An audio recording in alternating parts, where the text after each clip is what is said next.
So you did see then what our boy Mitchell Renz wore to an actual NFL football game?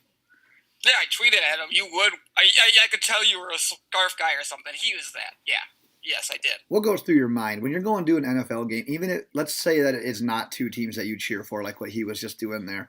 Mm-hmm. You're still going to wear something football related, like jeans, something. Mitchell Renz of Chat Sports, a frequent podcast guest, shows up wearing khaki pants, a suit coat, some goofy ass John Lennon goggles, and a scarf. There's no need for that in a football game. If I'd have seen him, I'd have kicked his ass. I mean, he was just thinking, how big of a douche can I look like today? I sure hope Mitch is listening to this episode. And with that, let's get loaded. Because this is the Loaded Box Podcast. Where we never finish first, because we finish last. Early morning beer here.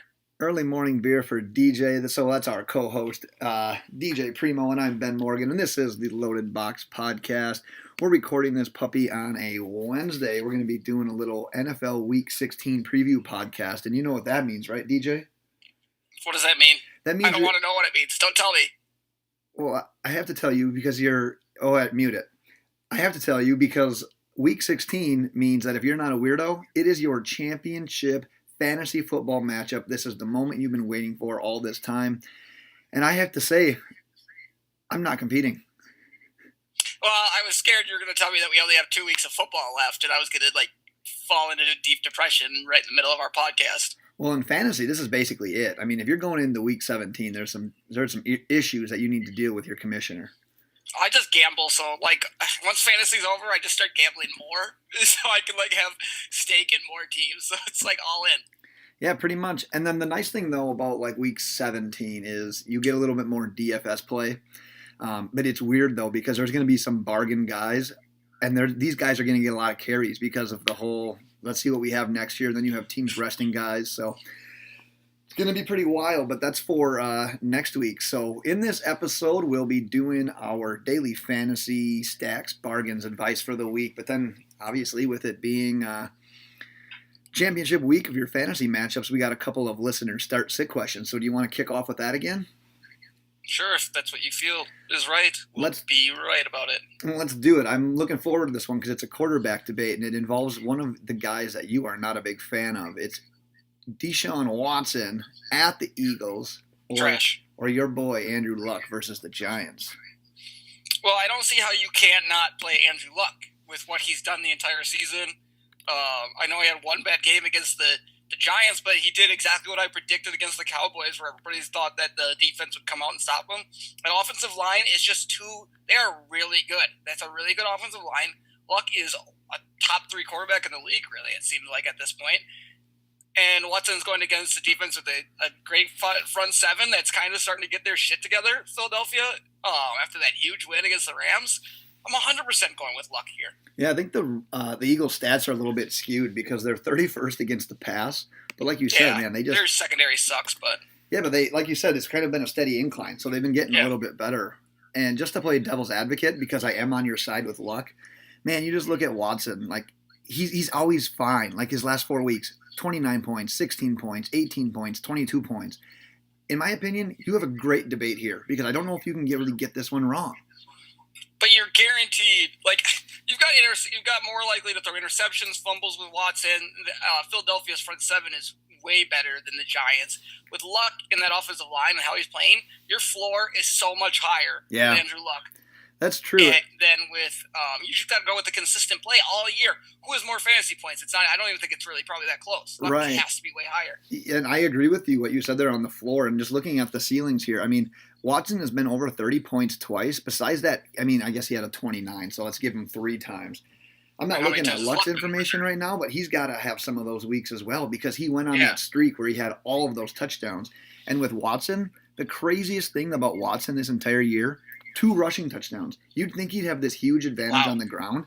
He's not really running for all that much. I mean, his last couple of weeks, 25 yards, 35 yards, 30 yards, 2 total touchdowns. So it's almost like, yeah, you spent the high draft pick on Deshaun Watson. You want to use him. You have faith in him. But I'm with you. I can't go the other way on this one. I have to go Andrew Luck as well.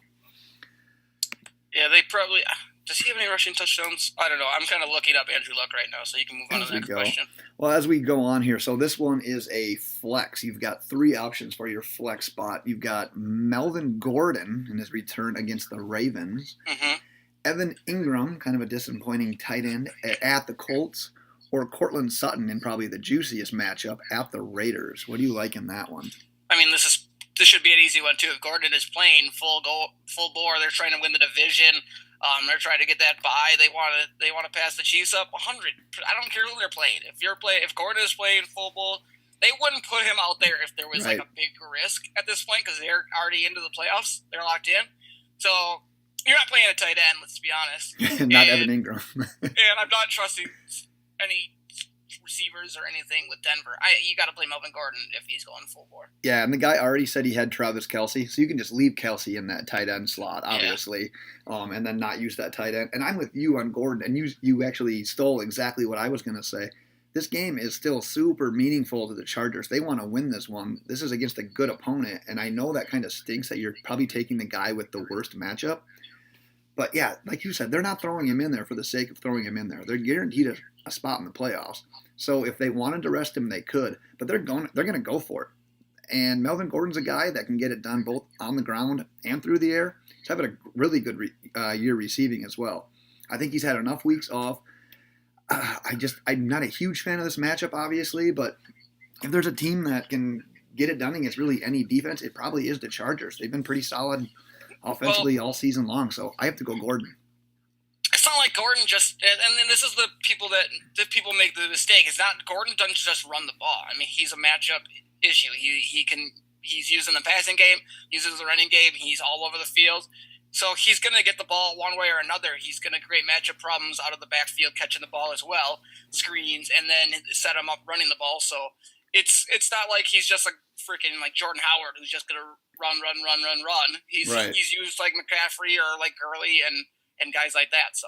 And if he ends up getting his snaps limited, or if he ends up getting dinged up again this one and has to sit out, I mean, you took the chance. You can't do anything about that. I mean, that's just something you're going to.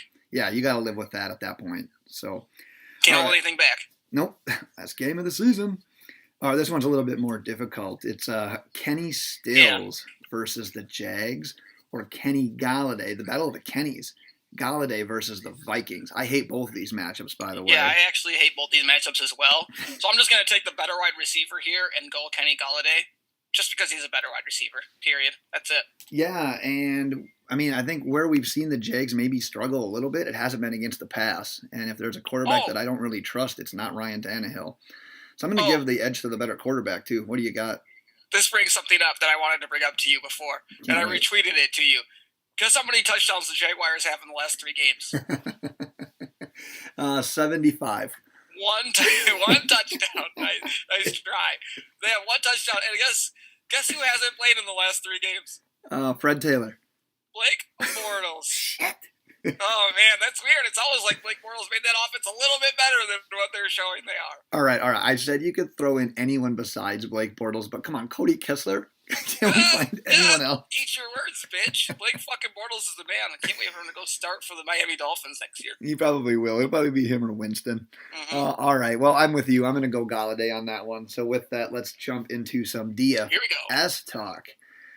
All right, I got a stack of the week, but let's kick it off with your quarterback. What kind of strategy are you utilizing this week? I'm taking a bargain here just because I like the matchup. It is Sam Darnold here at quarterback, 6,700 versus my Packers. This game's in New Jersey. Darnold has had a big week against a weak pass defense, a good Texans D up front, but a not great pass defense this year. 21 points last week in FanDuel. Now he's going up against just an injury-riddled Packers defense. Honestly, we have nobody on the defensive line. Nobody. Right. They showed a picture on Twitter of the Packers D-line getting ready before the game, and there's 4 guys. That's it. That's all we got. And none of them are Muhammad Wilkerson, Kenny Clark, or Mike Daniels. All of them done. That I don't think sucks. they'll play the rest of the season, That sucks. which is fine. Get healthy, whatever. The playoffs are gone, so those guys are monsters, and now they're not playing, so it's just a bunch of white guys up front for the Packers. And I know it's a mess. They got a couple of guys, but and then secondary is also injury riddled. They have no safeties. Jair Alexander's the only guy. So as a Packers fan, I just don't have any idea what I'm going to see out of this game. They've finally been eliminated. They still had hope. But honestly, I'm pretty sure that everyone's going to just give up at this point. The Packers are so used to being in the playoffs when Aaron Rodgers has a full healthy year that it feels like all the air is going to be deflated from them. No hope. And I hope they give up. But to be honest, I hope that they give up. Better draft pick is what we're going for at this point. We've got 2 in the first round. Hopefully a top 10 and probably number 32 because the Saints will probably win the Super Bowl. Yeah. Darnold bounced back a little bit last week. He had that, what was that, a Saturday game against the Texans? Yep. And that's a good defense. Texans are no joke, and he put up one of his better games recently, over 250 yards passing, 2 touchdowns. I'm looking here, almost 22 FanDuel points. So if you can get 22 FanDuel points out of a bargain in Sam Darnold, he's under 7,000. At quarterback, I figure if he's under 7, he's probably a bargain. And like you said, what are the Packers playing for here at this point? Nothing. I mean, Joe Philbin was probably thinking, well, if I can beat the Bears and run the table, maybe I have a shot at staking a claim for this job. And obviously that didn't happen. So I think that's kind of gone by the wayside as well. So yeah, I mean, I've put my eggs in Darnold's basket as a bargain play every once in a while throughout this year, so I can get behind that. I need to post that video of you yelling Sam Darnold's name on our Twitter. And we still don't know to this day why I was doing it, but anyway, we can on my phone. We can maybe find that at some point. I actually have a stack this week. It's not quite a bargain stack, but for lack of a better term, I'm calling it a bargain stack because it totally contradicts what I just said. Because my quarterback's $7,300. I said he needed to be under 7 to be a bargain. And my wide quarterbacks are more. They're of a bargain, typically I think in the 7,000s. All right, I take it back. 7,500 constitutes a bargain play then at quarterback. And my wide receiver is only $7,000, and it's Dak and Amari Cooper. They're taking on the Bucs. Let me start with my hesitation on this one. Tampa Bay's bad over in general on defense. And what's the Cowboys' best strength? It's Zeke Elliott and running the ball. I think he could have a monster game. If he has a monster game, that kind of limits what Dak may do. However, look at Dak's numbers last game. 24 of 39, 206 yards. Literally didn't have a rushing attempt. No passing touchdowns. The team got shut out. I think they're going to try to get everything kind of back together all at once right here. And Dak has been on that streak where he goes, good game, bad game, good game, bad game. Well, he had 26 2 weeks ago against the Eagles. Against the Colts last week, 7. I think this is the bounce-back game. You're not going to find a better matchup on the board. And why I'm using Cooper at wide receiver, it's because you just got to go with his top guy. Michael Gallup, you can get a little bit more cheap. But I like Cooper, obviously, with just the connection that he and Dak have had recently. The touchdowns have started to come in. He's kind of warranting that first-round pick for how crazy it seemed at the time. But give me Dak and Cooper. It feels a little bit risky, but I feel like it's risky not because of the matchup. It's risky because of what Zeke could do to that defense. On a scale of 9 to 10, how hard did I just nail the Colts-Cowboys game last week? Oh, man, you called that really good, and I was on the opposite side. Pussy pounded that. Yeah, I told you I don't lose to you when it comes to those types. When it comes to head-to-head matchups, just don't. It's terrible. Yeah. I think I'm like 1-19 now this year when that happened. Terrible. I guess I don't disagree. I think that run game could actually set up more one-on-one matchups for Amari Cooper in the game. And there's a way he's just abusing wide receivers cornerbacks ever since he left Oakland has just been unfair, so he's going to get open if he gets those one-on-one matchups. Right. So that's a guy you want to get the ball to when he's one-on-one, it's game over. And that's going to open up a lot of money. If your main stack is a quarterback under 7,500 and that wide receiver 7,000, like you're going to get some studs. Yeah. Speaking of some studs, here's some more expensive quarterbacks. I want you to take a look at these guys and which one you would prefer in case you wanted to go expensive at quarterback. Deshaun Watson is $8,000 at the Eagles. Baker Mayfield is 7,700 versus the Bengals, or Andrew Luck. We kind of already had this debate, but Andrew Luck is 8,200. He's the most expensive versus the Giants. So I actually looked at Baker Mayfield because the last game he played Cincinnati, he was one of my 2 options at quarterback, but I wanted to go big time bargain at 6,700. But Baker Mayfield, last time he played Cincinnati, had a monster game. Yep. And monster I told you to play him, so that. What? It was a monster first half. I think he threw the ball 4 times in the second half. So I don't expect much different. He gets to play against Hugh Jackson again, so he's going to come out feeling dangerous, whatever stupid shit he says, and probably light them up. So just based off of price, I think he could put up just as many points as any of those guys in this game. Yeah, I think the obvious answer is Luck, but once again, it's just because he's more expensive. He's $500 more than Mayfield, so it's not a huge difference. But if you wanted to save that little bit of money, yeah, Baker was going to be my first choice as well, followed by Luck, followed by Watson. So on the same page, what's your theory at running back this week? All right, so I'm going to the other side of the Jets-Packers game. I'm going with Jamal Williams, 5,800 at New York. So Aaron Jones, if you don't know, he's done for the season. He's on IR. That's fine, too. I'm okay with it. Like, I don't care with all these guys not playing at this point. There's just a few guys, honestly, for the Packers that we kind of just need to see, like, whatever you don't need to see. Aaron Jones, top running back on the team. Aaron Rodgers, the three guys on the D line, Davante Adams, and potentially like Jair Alexander. All the rest of the positions are essentially up for grabs. But the Jets here, they're 23rd against the run. Williams is going to be on the field a ton. Not at this point, I think. I can't remember. They're looking at Capri. They brought in Capri Bibbs, I think. Yeah. But let's be honest, Jamal Williams is going to get probably like 85% of the snaps at the running back position this week. I mean, he was getting snaps like 10 weeks ago with Aaron Jones completely healthy, so I don't know why he wouldn't be out there most of the time in this game. So he's going to get a lot of opportunities, and not just in the run game, but they like him as a pass catcher. And I think in order to reserve Rodgers and avoid any chances of Rodgers getting hurt, you're going to see Rodgers maybe checking it down more screens to protect him. So more quick passes to get the ball out of his hands, kind of how they started out doing against the Bears. And honestly, right now, the run blocking for the Packers is much better, except for David Bakhtiari. He's just really good pass blocker and a Pro Bowl snub. But fuck, I don't care about the Pro Bowl. But the run blocking is much better at this point than their pass blocking, especially on that right side of the line, who just can't pass block to save their life. You're right. I got lucky. I didn't tell you this. I got lucky last week in a consolation bracket where it actually kind of matters for draft picks the next year. I had to throw in Jamal Williams into a lineup where you get half PPR, and he got me like 18 points. So I was going to bring up the idea of what your thoughts were as our in-house Packers guy. I was going to ask you what your thoughts on Jamal Williams were, because he was going to be my bargain play at running back. He's only $5,800 in that matchup, and everything you said. I mean, where's the Packers' motivation to like put Rodgers in any sort of harm's way? Like, I feel like it's going to be some safer conservative play calling. You can't really ever predict stuff quite like that, but yeah, Jamal Williams was getting carries, getting snaps and touches while Jones was healthy. Now you got Jones out of the way. Montgomery was traded weeks ago. You bring in Capri Bibbs. What are you going to do with him? He might be a guy did they even sign him? I don't even know. I don't know. I can't remember.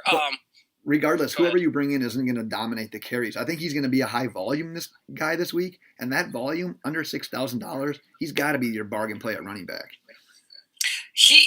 And the other thing, the thing about Jamal Williams is he is a garbage running back. He really isn't good. There were some plays last week where if it were Aaron Jones, you could see that he'd pick his feet up or bust through that hole a little harder and get 20 yards out of there. But Jamal Williams he's a little slower, and he just gets brought down by an ankle or a knee.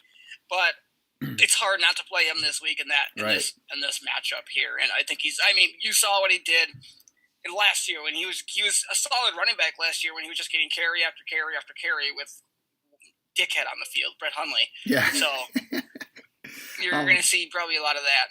Before we go on, since we were on the Packers, let's take a quick second to give a big congrats to the winner of our signed Davante Adams mini helmet. Twitter handle was at TCOVcards11. Hopefully I'm not mispronouncing something there. He was the lucky one who needed Davante Adams to go scoreless in last week's game. I think he was cheering against it as a Packers fan. But however, for the first time in what seems like forever, Adams didn't score a touchdown. So Teef Cov Cards 11 ended up as the big winner. So thanks again to Pristine Auction for sponsoring the giveaway. Make sure you head over to their website. It's pristineauction.com. Holidays are coming out. Get your friends some signed sports memorabilia for the Man Cave. Find yourself some good stuff. There's good deals. You only pay when you win. I think that's the gist of it. But thanks again for sponsoring that giveaway. Hopefully we can do another one here in the very near future. I don't know how you thought that you said that wrong when all you said was letters. Like, do you not know how to pronounce letters? I was hoping that maybe you would just let that one slide because I didn't think I did anything wrong. I will never let it slide. You're like, TCOV. I'm like, oh, what the fuck do you think you pronounced wrong? Do you not know how letters sound? Do you not know how to say letters? I wanted to cover all my bases, just in case. But yeah, you called me out because I'm pretty sure it was flawless. Yeah, I don't know how you couldn't be. I want to talk about one more running back before we go on to wide receiver. I'm going to talk to you about a guy, and I want to know if you think he can keep up his streak or not right now. Because No. Joe, thanks. Moving on to wide receiver. No, I'm just kidding. Go ahead. I know. I knew you were just kidding. I was waiting for you to give me a fake laugh, you asshole. No, I don't fake laugh. Does This Joe isn't an Mixon? orgasm, Ben. Oh, thanks. I'm used to that. Yeah. Joe Mixon, 8,200 this week. Is he going to keep up that recent tear without Dalton at quarterback? He plays at Cleveland. But get this. Cleveland, obviously, 24th versus the run. Not great statistically. Mixon's been over 19 FanDuel points in 3 of his last 4. In the last 2 weeks, he's gotten 22 and 26. So he's been the man ever since Dalton's gone out. And the volume has been huge recently. In weeks 1 through 13, he had over 20 carries just 3 times. And then obviously, like I said, the last 2 weeks he's had 26 and 27. So he looked like kind of a monster. Yeah, he's been getting tons of volume. That potential is truly showing. So he's a little bit more expensive this week, but is he a go this week at Cleveland for you? I mean, if you have room for him, but there's probably other running backs up in that tier, like McCaffrey or Elliott. McCaffrey and more McCaffrey probably. Yeah, Saquon. That I'd be more comfortable and safe with, and McCaffrey as well. And McCaffrey. So, yeah, I guess if I was going to go around that range, what is McCaffrey's worth this week? He's 9,300. Holy tits! Yeah, he's getting up into that Todd Gurley range. Who else is around the guy, Joe Mixon? So you can get Elvin Kamara at about 8,100, Nick Chubb at 7,900, Zeke at 8,800. That's a little bit of a jump. Anybody else around 83 or no? No, not really. James Conner, but he's questionable. Yeah, that's tough. Maybe then with the mid-range, because you got a big jump between 8,200 and the next guy up. Alvin Kamara is a guy I do like that. I feel like they probably need to start getting him more involved the way their offense is going. Maybe back away from Ingram a little bit, so he could be one. Yeah, that I consider as well. I think why I like Mixon this week is just because if I were to use that stack of Dak and Amari Cooper, I don't know that I'd feel comfortable using all 3 Cowboys, even though that has worked out in the past. But I mean, that's 8,800 for a guy. I don't think you can go wrong with CMC, with Barkley, with Elliott. I just think you can save a little bit of money. And if that volume stays there for Mixon, like you said, the guy's looked like a monster recently. So I think you could potentially reach that kind of point total there for like $500 to $800 cheaper. So I'm a big Mixon guy this week. I like the Mixon Jamal Williams duo. Mixing it up. I'm mixing it up a little bit this week. Well, let's move on to your wide receiver. All right, I'm going bargain all day, every day. I've got Alshon Jeffrey, only $6,300 versus the Texans after that performance. Texans are 26 versus the pass. And like I said earlier, coming off a game where Darnold had a really good performance against them. And apparently, Alshon Jeffrey does not suck. He just needed Big Dick Nick to play because he loves Alshon. Look, whereas Carson kind of favors Ertz. It almost seems like Carson just locks in. I think Carson was last year maybe one of the better quarterbacks in the league. I think when he came back this year, all his focus was on Ertz. He was a little nervous, and that's just where he went. And it brought his level of play down. But Big Dick Nick has no problem going to Alshon. And I was like, I thought Alshon wasn't going to open. After that, watching that game, he seemed like he was open all the time. Right. Like wide open. Yeah. So I can't believe at this point that Alshon is only 6,300 when there's such a clear connection at this point. You have a team that feels like they're getting hot between him and Foles. So start him with confidence. I predict he'll finish as a top 7 wide receiver this year. The week. Sorry. Yeah, I got you. It's weird. Like Nick Foles just gives him chances. Like that's what it's coming down to. He's just throwing him up there. And I'm just looking at even on that play, that deep play, he got a hit and shorted everybody. Yeah. Both him and Aguilar were like 10 yards behind I don't get the safeties. So if he would have got hit, that was a touchdown for one of the two of them. That was the most confusing play. Like, how do 2 guys get that open behind I think it was everyone? Aguilar, though, because Jeffrey came out of nowhere. Yeah. Funny, though. I'm looking at the beginning of the season. I forgot how great Alshon Jeffrey started out the season. Yeah. 20 points, then he had a crap week, but then 23 and 18. So he had 3 stud weeks out of his first 4. Then he went 5 in a row without even hitting double digits. And then, yeah, you hit it on the head. Now he's gotten back-to-back double digits. Against decent defenses, too. The Cowboys are no slouch. They're 5th in the league. He had 14 against them. And then, yeah, he was peppered with targets by Foles last week. He caught all 8 of his targets. went over 160. So 20 FanDuel points without getting even a touchdown last week. So yeah, I don't know. You might be tough to find a better bargain play than that if how you like to always call him Big Dick Nick keeps chucking him the ball. I'm getting back in some more FanDuels this week too. I was in about 3 of them last week, made some money, so I'm excited. Nice. Gotta take up my time somehow. Gambling, FanDuel. Yep. Gotta scratch that itch, man. It's getting down to the wire here. I'm like a fucking crack addict. You take away from my fantasy, I've got to find something else to cigarettes to order to take over that spot. DJ's gonna start smoking. All right, so 6,300. That's a pretty decent bargain, right? Yep. What if I told you that I was gonna say that I found a wide receiver at $4,800 this week? I'd say you're out of your fucking mind. All right, let me give me a second here to explain this one. Zay Jones, crazy Zay Jones. Zay Jones, I'm gonna jump through some glass in the offseason and bleed everywhere like a maniac. Zay Jones, $4,800 at New England. He's been basically useless the last 2 weeks, 5 total points. I get that. But now he gets the Pats. Pats are 23rd versus the pass. But the Pats are coming off 2 straight losses. This is kind of some weird thinking here, but I think the Pats get it going. I know I'm talking about Zay Jones here, but I think the Pats get it going offensively. I think they're going to put up some points. What that means, lots of opportunities for Josh Allen, opportunities for Zay Jones. And even though Jones isn't putting up huge numbers right now, the targets are there. He's had 24 targets over the last 3 weeks, and he has had a couple of nice games this year. He had 23 versus the Dolphins, 11 versus the Texans. He's had a 19-point game against the Jets. So I really think Zay Jones, that's a guy you're probably going to need a touchdown from in order to get any decent return that's going to put you into the money. But at his low cost, at what's definitely going to be low ownership, you're going to get chances at points here that no one else is going to get. If he can go for 100 and a touchdown or 80 and a touchdown, I mean, that's not terrible return at under $5,000 for a receiver. Okay, so I want to speak on something that has nothing to do with what you just said. Can't wait.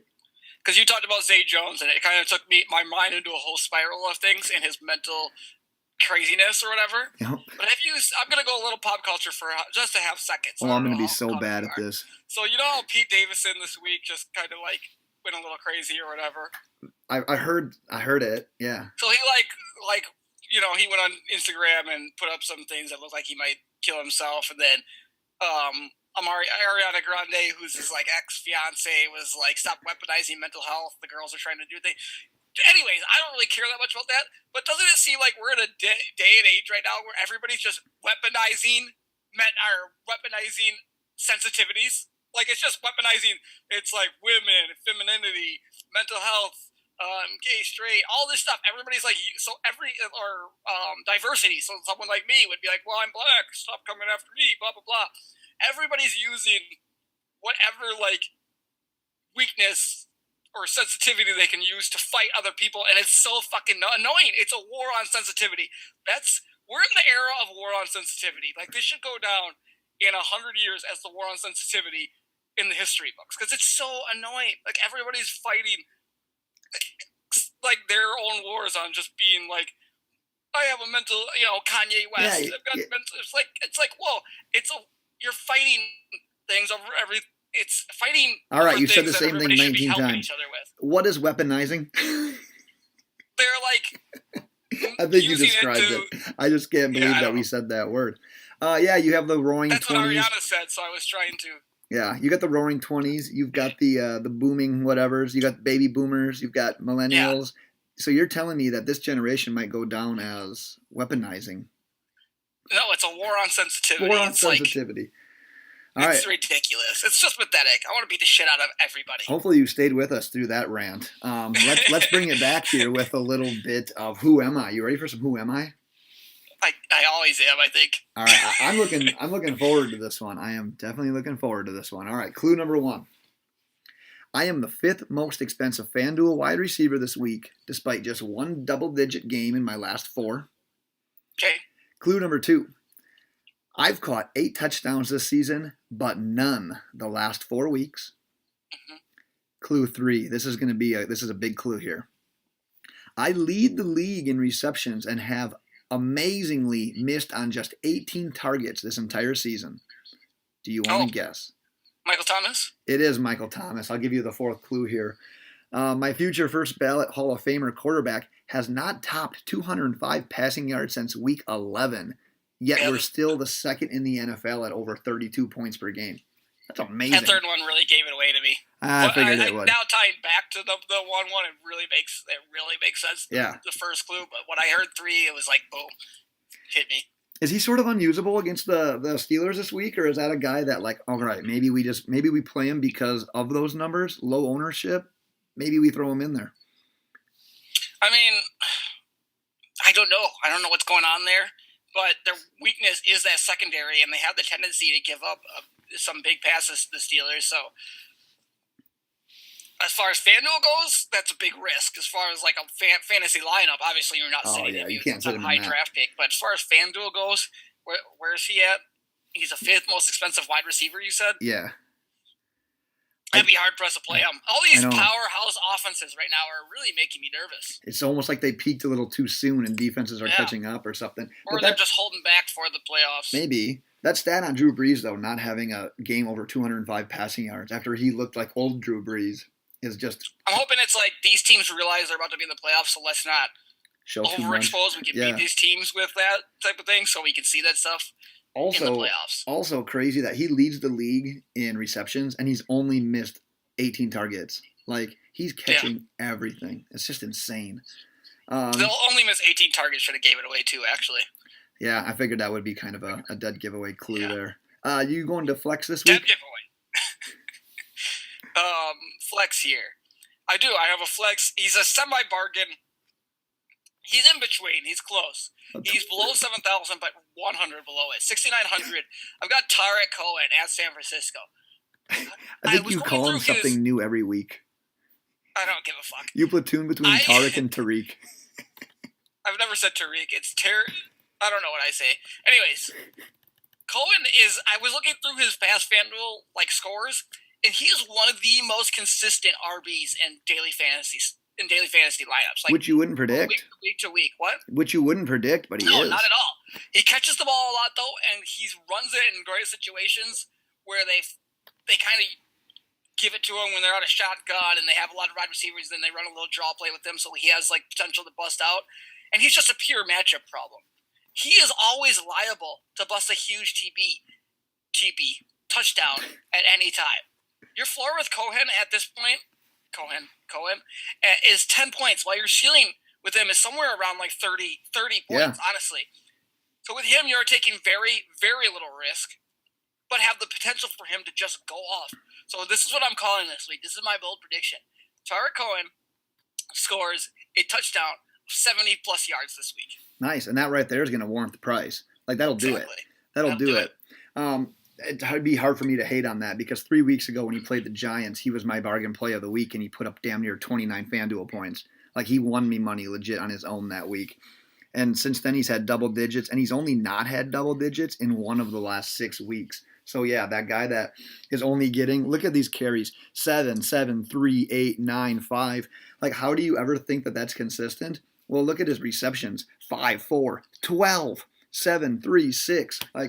He's getting it done through the air. And the yards he probably gets per carry is probably up there as well. Yeah, it's not bad. Especially, a couple of these are outrageous. But, yeah, it's legit. You can't you hit it perfectly when you say that every time that guy gets the ball, there's a legit chance that he can score. Mm-hmm. So, yeah, I like that play. I was making hay. I don't even know what that means, but I was making hay on using Cohen and CMC when they were both bargain plays and just going expensive at quarterback and wide receiver. I think I should look back at how many weeks ago that was, but I said if you go ahead and throw CMC and Cohen in every single lineup until they hit that super expensive thing where you start to not being able to do it because of your salary cap, you're going to be just fine. And it turned out perfectly. McCaffrey is now in Todd Gurley price range. And Cohen, he's right around 7,000, but he warrants it, so I can't hate on that. I'm gonna hit on tight end really quick. Go ahead and just use Eric Ebron. He leads tight ends with 12. He's only $6,100 this week. That's actually only $600 more than a guy like Kyle Rudolph, who would be lucky to even if he gets 1 or 2 targets. So Make room for Ebron, $6,100. I mean, maybe it's a little bit more than you want to spend on a tight end, but in that matchup against the Giants, I don't think it's outrageous.